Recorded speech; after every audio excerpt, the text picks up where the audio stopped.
जय हिंद, जय Bharat and welcome to CUT study capital. मैं संस्कार शुक्ला फिर से हाजिर हो चुका हूं तुम्हारे लिए मोस्ट इंपॉर्टेंट वीडियो, जिसकी सबसे ज्यादा डिमांड कर रहे थे। सर हॉस्टल कब मिलता है, किस प्रोसेस से मिलता है, उसका हॉस्टल मिलने का रूल क्या होता है, हॉस्टल की फीस कितनी होती है, सर मेस के चार्जेस कितने होते हैं, और मुझे कौन सा हॉस्टल मिलेगा, और हॉस्टल मिलेगा भी या नहीं मिलेगा, सब चीज बता दूंगा मैं। बस वीडियो को लास्ट तक देखना।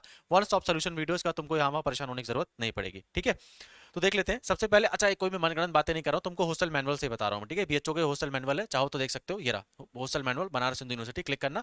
यहीं से बीएचओ में ऑलमोस्ट 16,000 बच्चों को हॉस्टल दिया जाता है, ठीक है। जो कि इतना किसी यूनिवर्सिटी में स्टूडेंट नहीं पढ़ते, इतना बीएचओ हॉस्टल देता है तुम्हारे। अगर तुम यहाँ पे ऑनलाइन उसमें चेक करोगे बीएचओ की काउंसलिंग वेबसाइट में, यहाँ हॉस्टल के बारे में कुछ भी मेंशन नहीं है।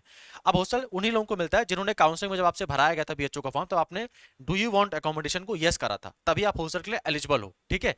अब देखो, सबसे पहले सीयूटी यूजी वाले की बात कर लेते हैं। दोनों के लिए वीडियो, सीयूटी यूजी हो चाहे पीजी हो, दोनों के लिए, ठीक है। CUT UG. अब जैसे आपका एडमिशन खत्म हो जाएगा, तो जैसे मान लो कोई कोर्स है, उसमें 400 बच्चों का एडमिशन हुआ है, हालांकि पीजी में इतनी सीट होती नहीं, मानता हूं, चलो मैं 100 बच्चों का एडमिशन हुआ है, ठीक है। सीयूटी पीजी के एक एमए हिस्ट्री कोर्स में मान लेते हैं फॉर एग्जांपल, जस्ट, ठीक है। तो इसमें से मान लो 50 लोगों को हॉस्टल मिलना है, मेरिट के हिसाब से, मेरिट के हिसाब से। तो इसकी लिस्ट जाएगी आपके एचओडी के पास, एचओडी के बाद डीन मैम के पास जाएगी, और डीन मैम के पास नेम को फाइनल लिस्ट कर देंगी, और फिर आपको ईमेल आएगा, ठीक है। ईमेल आने के बाद आपको अपना फी जाके जमा करना पड़ेगा, अपना वार्डन को जाकर डॉक्यूमेंट देने पड़ेंगे, और आपको वो रूम अलॉट कर देंगे, ठीक है। तो आपके कोई पोर्टल में नहीं आने वाला, आपको टेंशन नहीं लेना, आपको ईमेल आएगा अगर आप एलिजिबल हो हॉस्टल के लिए। तो अगर आप मेरिट में आते हो तो आपको ऑटोमेटिक ईमेल आएगा।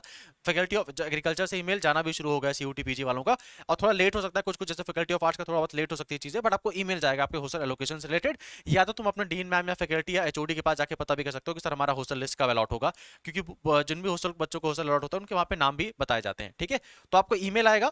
अब फीस कितनी होती है वो तुमको बता दूंगा मैं। ध्यान रखना, सबसे पहले सीयूटी यूजी पीजी वालों को हॉस्टल मिलेगा, क्योंकि अब तक सीयूटी पीजी का ही एडमिशन खत्म हुआ है और उनको अब तक हॉस्टल अलॉट हुआ नहीं है, उनकी क्लासेस शुरू हो चुकी है। तो सबसे पहले सीयूटी पीजी वालों को अलॉट होगा। सीयूटी यूजी वालों को भी 1 महीने का इंतजार करना पड़ेगा, ठीक है। पहले बात तो आपका एडमिशन पहले खत्म हो जाए, आपकी 4 तारीख से क्लासेस शुरू होने वाली हो, फिर आपका 8-9 को स्पॉट राउंड होने वाला है। उसके बाद जब पूरा प्रोसेस फाइनल खत्म हो जाएगा एडमिशन का, तब आपको शायद तक सितंबर में, सॉरी सितंबर तो अगले मंथ ही है, अक्टूबर में शायद तक आपको हॉस्टल एलोकेशन हो जाएगा। सीयूटी पीजी वालों को सितंबर में ऑलमोस्ट हॉस्टल एलोकेशन हो जाना चाहिए आप लोगों को, ठीक है। अब हॉस्टल किस बेसिस पे मिलता है, कितने लोगों को मिलता है, और क्या सर 100% एलोकेशन मिलता है हॉस्टल के लिए? तो 100% एलोकेशन मिलता है हॉस्टल को एक लोगों के लिए। पीडब्ल्यूडी कैंडिडेट जो होते हैं उनको 100% एलोकेशन मिलता है हॉस्टल का, ठीक है। जितने भी पीडब्ल्यूडी कैंडिडेट्स होते हैं जिनकी फिजिकल डिसेबिलिटी होती है, उनको 100% एलोकेशन होता है। बाकी बीएचओ में 100% हॉस्टल नहीं मिलता किसी भी कोर्सेज में, मेरिट के बेसिस पे मिलता है, ठीक है। मेरिट किस बेसिस पे बनती है सर? मेरिट बनती है 80-20 रूल से, ठीक है, 80-20 रूल से। अभी रूल क्या है? आपने जितने भी मार्क्स स्कोर किए सीयूटी पीजी में और यूजी में, अपने सीयूटी वाले स्कोर में, उसका 80% लिया जाएगा, ठीक है। और 20% आपकी दूरी ली जाएगी, आप कहाँ से आ रहे हो, ठीक है, मध्य प्रदेश से, महाराष्ट्र से, नागपुर से, दिल्ली से। तो 20% इसका वेटेज आप कितना दूर से आ रहे हो, और 80% इसका वेटेज आपने मार्क्स कितना स्कोर किया। फॉर एग्जाम्पल कोई स्टूडेंट है जिसका AIR 1 आया है, टॉप उसने स्कोर किया है, ठीक है, अब वो बनारस का ही है, तो उसको 20% में से बहुत कम नंबर मिलेंगे, है ना। तो ये 80-20 रूल होता है, इसके हिसाब से आपकी मेरिट बनाई जाती है। इसमें रिजर्वेशन भी लगता है, फिर पीडब्ल्यूडी कैंडिडेट्स होते हैं, तो सब कुछ वर्क होता है, ठीक है। उसके बाद आपकी फाइनल लिस्ट बन के रेडी होती है हॉस्टल एलोकेशन की, और जब ये रेडी हो जाएगी तो आपके डिपार्टमेंट में एक लिस्ट बन जाएगी किन किन को हॉस्टल अलॉट हुआ है। जिनको जिनको अलॉट हुआ है उनको ईमेल भी जाएगा। ईमेल जाने के बाद आपको अपनी फीस पेमेंट करनी है, अपने डॉक्यूमेंट जाके हॉस्टल के वार्डन को देना है, एंड वो आपको रूम अलॉट कर देंगे। अगर इनमें से कोई हॉस्टल लेने से मना कर देता है या फीस टाइम से नहीं पे करता है, तो भैया जिसके मार्क्स उसके नजदीकी होंगे, जस्ट उसके, मान लो लास्ट व्यक्ति जिसको हॉस्टल मिला था उसके मार्क्स 199 वाले हैं, ठीक है, और इसने फीस नहीं पे की, तो जिसके मार्क्स 198 है, अगला हॉस्टल इसको मिल जाएगा। तो मेनली हॉस्टल इस तरह मिलता है, ठीक है। बीएचओ में ऑलमोस्ट मैं बताऊं तो ऑलमोस्ट 100 में से मतलब 50-60% बीएचओ हॉस्टल एलोकेट कर देता है उसमें पीजी में, बाकी 40% को बाहर रहना पड़ता है, ठीक है। ये समझ में आ गया। एक और चीज ध्यान रखना कि आपके हॉस्टल एलोकेशन जो फीस होती है वो आपको सारा ऑनलाइन प्रोसेस करना पड़ता है, कहीं पे आके कैश नहीं देना पड़ता, ठीक है। एसबीआई का अलग से हॉस्टल एलोकेशन की फीस भरनी पड़ती है, तो वहां से आपको सारा वो चीज पे करना पड़ता है। और डॉक्यूमेंट्स कुछ खास नहीं लगते हैं, जो तुमने यूजी में भरे थे और पीजी में डॉक्यूमेंट वेरीफाई कराए थे वही डॉक्यूमेंट्स लगते हैं, ठीक है। ऐसा कुछ ठाक डॉक्यूमेंट नहीं लगता है। अब देख लेते हैं सीयूटी पीजी बुलेटिन में कौन कौन से हॉस्टल मिलता है, ठीक है। ये मैंने तुम्हारे ऑफिशियल वेबसाइट से ओपन करके रखा हुआ है, देख लो, ठीक है। Banaras Hindu university post graduate 2025, ठीक है, इस साल का ही बुलेटिन है ये। एंड ये रही उनकी हॉस्टल की लिस्ट, किन किन को हॉस्टल मिलने वाला है और फीस कितनी है वो भी बता देता हूँ मैं। देखो सबसे पहले यहाँ पे आ जाता है, एक मिनट तो प्रोग्राम आ गया, ये रहे पीजी वाले स्टूडेंट, ठीक है, जिनको बॉयज के लिए।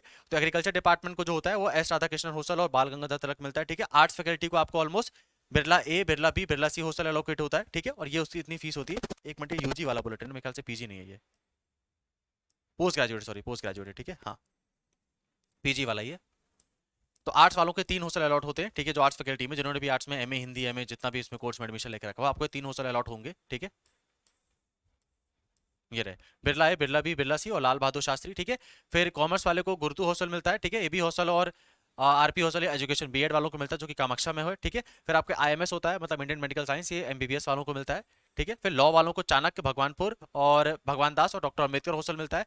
मैनेजमेंट वालों को मैनेजमेंट हॉस्टल मिलता है। मल्टी फैकल्टी को सरदार वल्लभ भाई पटेल हॉस्टल मिलता है। जिनका आरजीएससी में एडमिशन हुआ आपको आरजीएससी में ये वाला एडमिशन मिलेगा। और ये रही आपकी फीस देके रखी हुई है। एक और चीज ध्यान रखना, बीएचयू में एक रूम में 2 लोग रहते हैं, ठीक है, आप रहोगे और आपके साथ कोई और रहेगा, ठीक है, 2 लोग रहते हैं। एंड फीस कितनी होती है, 4,870 रुपए, जो कि बहुत ही कम होती है, इतनी नॉर्मल फीस कहीं नहीं लगती पूरी दुनिया में, ठीक है। बीएचयू में अगर तुम एक बीएचयू के बाहर रहोगे, 1 महीने का कहीं तुम्हारा रेंट होगा, वो रेंट का किराया एक रूम का 3-4 हजार रुपए होता है। ये बीएचयू की 6 महीने की फीस होती है ऑलमोस्ट, और इसमें से 2,000 तुम्हारा रिफंड हो जाता है, ठीक है। 2,000 4,800 में से भी तुम्हारा 2,000 रिफंड हो जाता है बाद में, बस तुमको 2,800 रुपए फीस देनी पड़ती है, ऑलमोस्ट इतनी फीस होती है तुम्हारी, ठीक है। मैं इसको आपको शेयर कर दूंगा हमारे व्हाट्सअप चैनल पे, तो तुम अपना देख लेना तुम्हारे हॉस्टल में कितनी सीटें हैं। हालांकि एक बार मैं ऐसे करके दिखा देता हूँ, तो देख लो तुम्हारे कितनी कितनी सीटें हैं, कौन कौन से आपको हॉस्टल मिलेगा। सोशल साइंस वालों को एएमडी मिलता है, मुना देवी मिलता है, ब्रजनाथ हॉस्टल मिलता है, राजा राममोहन रॉय मिलता है, ठीक है।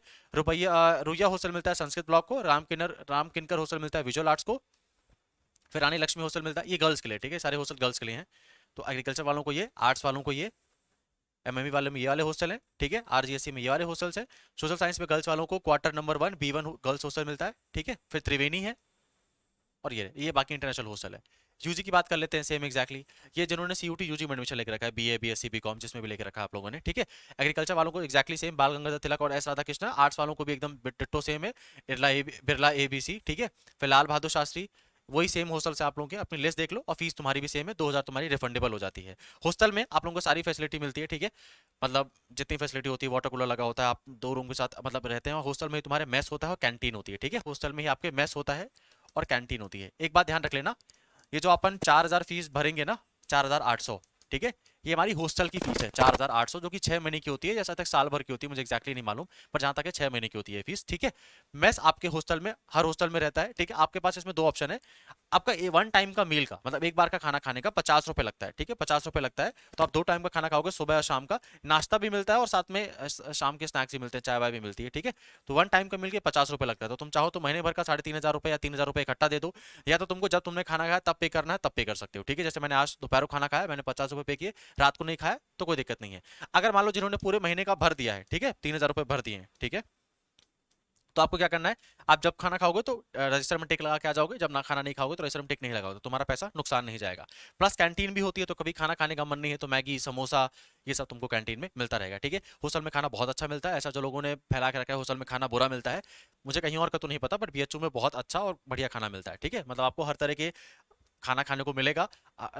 मेन्यू भी हर दिन डिफरेंट होता है, संडे को स्पेशल होता है खाना, ठीक है, जिस दिन आपको नॉन वेज एंड आपको पनीर दी जाती है, ठीक है।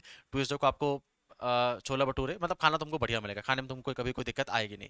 तो ये आपके हॉस्टल वाला है। एक और चीज बता देता हूँ, जो लोग बीएचयू से बाहर रह रहे हैं, आपको हॉस्टल में ऐसा नहीं कि आप हॉस्टल में खाना नहीं खा सकते, आप बिंदास आके खा सकते हो खाना, ठीक है। तो ऐसा नहीं, जो लोग बीएचयू में बाहर रह रहे हैं वो हॉस्टल में आके खाना नहीं खा सकते, आप लोग आके बड़े आराम से खाना खा सकते हो बीएचयू हॉस्टल में, ठीक है। और कोई डाउट होंगे हॉस्टल से रिलेटेड तो कमेंट बॉक्स में बता देना, और अपना ध्यान रखो और चैनल को सब्सक्राइब कर लो। धन्यवाद।